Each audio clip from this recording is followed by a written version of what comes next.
Phyllis Wilson, President, Military Women's Memorial. How did you get involved with the Military Women's Memorial?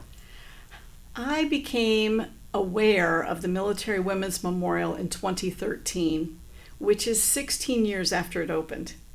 And that whole time I had been serving in the military, but I never heard a peep about the Military Women's Memorial.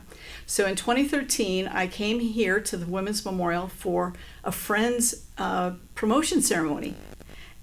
And as soon as I walked in, I was stunned, a little goosebump feeling like, oh my God, what is this place?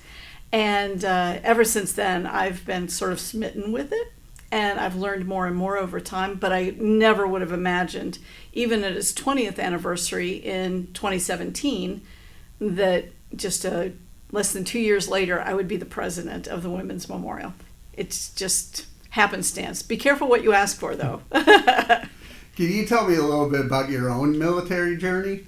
Sure. So I joined the Army. I turned 21 in basic training. I had been trying to work my way through college and did not have enough money nor enough time because I had to work 2 part-time jobs to try to fund my way through. And I just realized this is going to take forever. And it was during the Army's Be All That You Can Be campaign. So I heard about that and I thought, well, nothing ventured, nothing gained. I went into the recruiting station. They had some great programs available at the time and I joined. Like I said, turned 21 in basic and one thing led to another. I thought I was going to do 4 years, get my college money and run. And instead, I learned about opportunities and teams and people and world events that just captivated me. And then I stayed for 37 years. Oh, wow. Yeah, a little long time, right?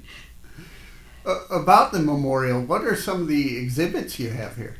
You know, I have learned so much.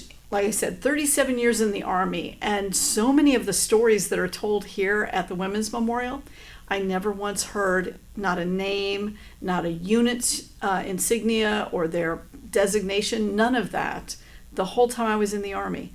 And here we start with the women of the Revolutionary War, before it was legal for women to be part of the military, so they served alongside.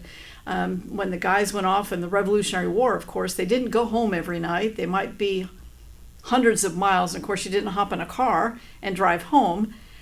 So somebody to wash their clothes, no washing machines, no anything. Somebody had to wash and get their clothes out on a line to dry, mend socks and torn trousers or whatever.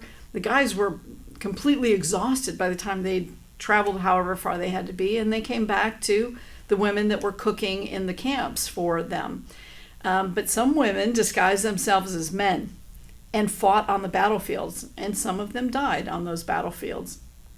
And from there through the War of 1812, the Civil War, really women started finding a little bit more places for them to serve, nurses in particular.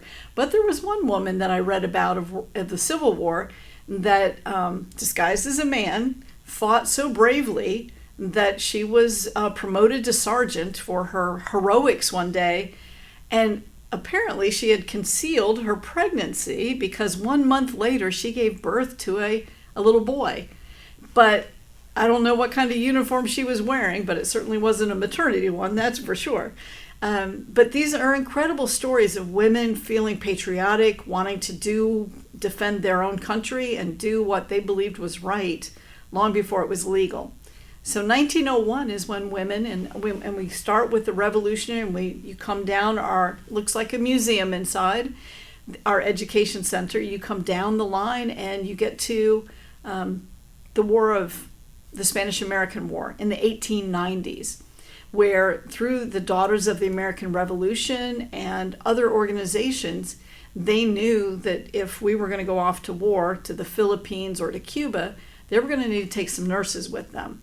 Of course, they didn't have nurses as part of the military, so they signed on as contractors to go to all the way to the Philippines. Can you imagine? So these women loaded up on ships and went over, several thousand total, in order to provide nursing care. But that was the genesis of the Army saying, you know what, we can't rely on being able to sign women up on contract when we need them. So they created in 1901 the Army Nurse Corps, and the Navy followed suit in 1908. So by the time World War I happened in 1917 for us, they had this whole complement of nursing corps in the Army and the Navy. And that was really the preponderance of women that served in World War I.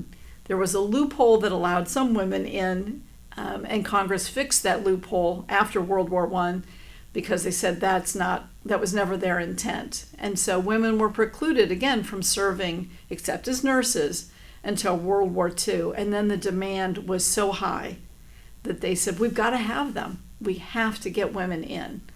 And from there, well, here we are today now, where every career field in every branch of service is open to us as long as we meet the standards. How does it feel for you to help tell all these stories? I'm like, I want to become that walking encyclopedia. I'm not there yet. I've been here 4.5 years, but I've always been a lifelong student, which is why I joined the military in the first place, was for college money to get an education. And now they pay me as the president to get my education on America's history. And yes, it is America's history told through the lens of our women that have defended this country. But I'm not opposed to learning it through the eyes of Sergeant York or Audie Murphy or General Pershing, or you name any of the amazing men that have served in uniform. And they bring their generation, their story, their war to life. And I think we do the same thing by telling those self-same time frames. We just tell it through the women's eyes.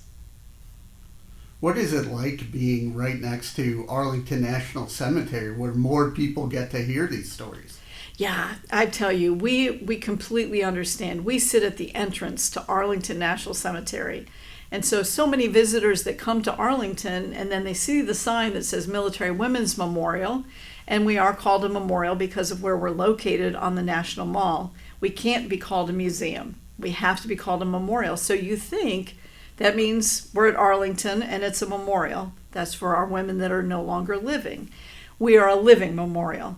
All of our women, past and present, that are just started serving or hung up their uniform 10, 20, 30 years ago, we want all of their stories here at this national memorial. This is the Military Women's Memorial. We have the National Registry where we ask every woman to claim your place in history here in our national database. We have 311,000 women's stories now, but that's only 10%. So we've got a long ways to go to get every woman's story in there so we can tell all of the women's stories. What is it like when you get feedback from fellow veterans? You know, that's one of the most stunning things for men and women. Some of them, we just had a video we shared yesterday about the Hello Girls, switchboard operators of World War I. And we had about an equal distribution of men and women in the audience when we shared this 1-hour documentary. And it took these women that served in World War I, so 1918 till 1920 when they came back from France, it took them until 1977, 60 years before they were recognized as veterans. And the men were probably more outraged over realizing how long it took to make it right. So many of these women had already passed away, but those that were still alive, they sent a general officer to each of their homes with their discharge paperwork and presented it to them in front of the media. And one of the ladies took her discharge orders in 1978 when she got it, and she had left the Army in 1920, and she kissed those orders and then asked, so am I getting 60 years of back pay? And we love these incredible stories because when you learn it more of a first-hand account, it makes it so much more compelling and it sticks in your brain. Stories are what we remember, not the facts and the data. It's that individual story, and that's what we love being able to do here. So men and women seem to be quite moved, and they all wonder, sort of like I do, how come I've not heard so many of these stories? And I cover a lot of military events, and I always see the Women's Memorial have a booth and talking to people and getting the word out. How is it being a part of that military community? I think everybody wants to help champion this cause. It's just one of those things. 3 million women, all the way back to the Revolutionary War, 3 million of us have helped to defend this country. And while that certainly is much lower numbers than our male counterparts, we get that. But since the country was founded, men have been required to serve in the armed forces. And only until in 1948 were women permitted, not required, but permitted finally to serve in the armed forces for a career. So that is 75 and a half years ago that women now are stepping into their own and are finding ways. Because when we first were given the right, permitted to serve, we were capped at 2% of the military. We could not exceed that.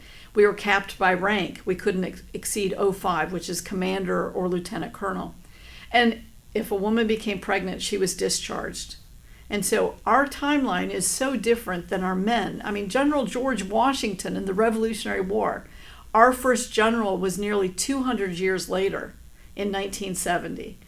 So this is a different kind of bent on what American history looks like. But it isn't right or wrong. It just is. And I have 4 sons that are combat veterans. So I want to make sure everybody understands we love learning about American military history and about our incredible men that have done so much to defend this country by the tens of millions. And so there's 3 million of us, American women, that have never been drafted, have always volunteered. And we think that those stories also deserve to be told. And that's what this place is all about. What are some of the things you've learned from your sons? Well, I think one of the biggest things, of course, I served and, jumped out of airplanes and did anything and everything that I was allowed to do as a woman in the military in my era. My younger sons, I guess you'd say, one of them just retired. I can't believe that's happening. Oh, yeah. So retired from the military. But when I speak with women, and at times they have this sense of guys have it so much easier than the women do. And I don't know that that's actually the case. I've had some of my sons that are, forthright and honest with me that they still feel that sense of imposter syndrome, that other people at the same rank or level as they are somehow more equipped or better tailored or better suited or whatever the case may be. And that my son will tell me I have to work feels like sometimes I have to work twice as hard as some of the other people in the same rank as I am just to try to be as good as. And, that was kind of eye-opening because I'd never shared that that's how I had felt. And I thought it was a female thing, but I think it's an overachiever thing, to be honest with you. I think those that really want to do right by our soldiers, by our airmen, our guardians, our sailors, whatever the case may be, we strive to be the best leader we know how to be by setting a strong example of what we want all of the people that work with us and for us to see as an example. And so I think that's been one of the things that they've really taught me. And also I've learned that it's much easier to be the person going to a combat zone than worrying about somebody that you love going to a combat zone. I was fine when I went. I was not so fine when they went. What motivates you? What motivates me? The fact that there are so many untold stories, that there's so many women still that think that what they did for 2 or 3 years or 20 or 30 years is just doing my job. No, nothing special. But we need their stories in here. And I tell them, if nothing else, don't think about it being about you.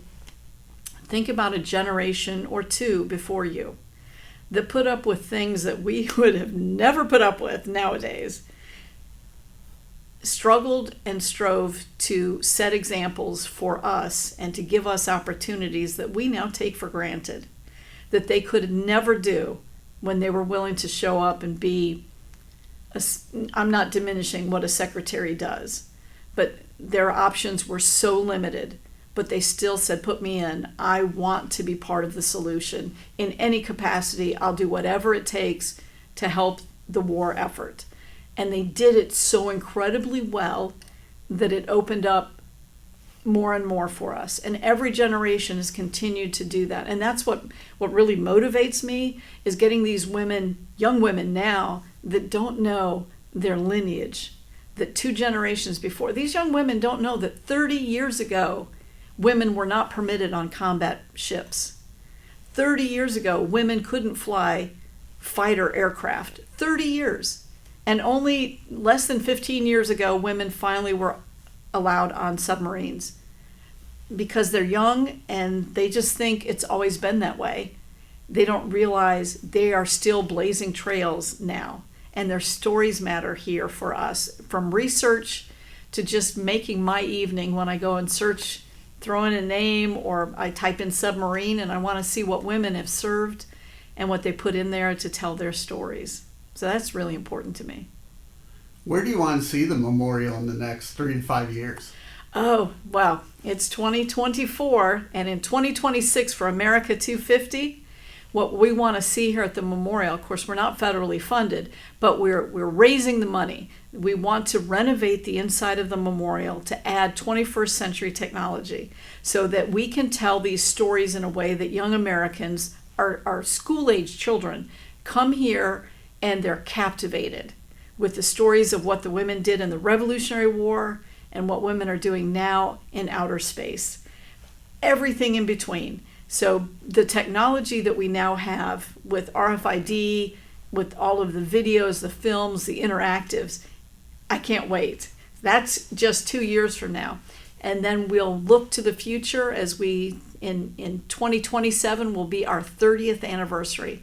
And I can't wait to see where we are and what we're doing with the incredible supporters, sponsors, but certainly our key is our families, the families and the women themselves that have served.